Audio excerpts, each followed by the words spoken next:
आज रोजी श्री बाबीर देवाच्या पवित्र पावनभूमीत श्री बाबीर नगरी ऑक्सिजन पार्क येथील वृक्षांना पाणी देण्यासाठी काल आळी केली व जय हनुमान बौद्धिस्ट संस्थेच्या वतीने संस्थेचे सदस्य अविनाश मोहिते यांनी टँकर भरून पाणी आणलं आणि झाडांना दिलं। यावेळी जय हनुमान बौद्धिस्ट संस्थेचे अध्यक्ष तानाजी मारकड, भाजपा ओबीसी सेलचे जिल्हा सचिव आबासाहेब थोरात, राष्ट्रीय समाज पक्षाचे शाखाध्यक्ष अंकुश पाटील, पत्रकार राजू पाळेकर आदी उपस्थित होते।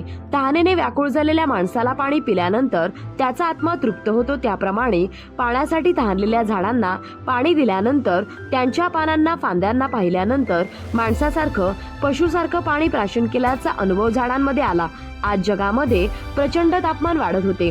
आपल्या पश्चिम महाराष्ट्रात सुद्धा विदर्भ मराठवाड्यासारखा तापमानाचा पारा चढलेला आहे। ही तापमान वाढ रोखायची असेल तर त्याला वेळीच पायबंद घालायचा असेल तर सर्वांनी एकत्र येऊन झाडे लावली पाहिजे, त्यांचे संवर्धन केले पाहिजे, पाणी अडवलं पाहिजे, पाणी जिरवलं पाहिजे, गाळमुक्त शिवार ओढे नाले केले पाहिजेत, पाण्याची पातळी वाढवली पाहिजे, पशुपक्ष्यांचे नैसर्गिक संसाधनांचं संरक्षण केलं पाहिजे।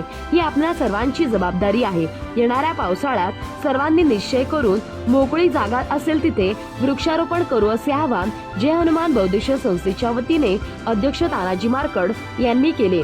प्रतिनिधी राजू पाळेकर।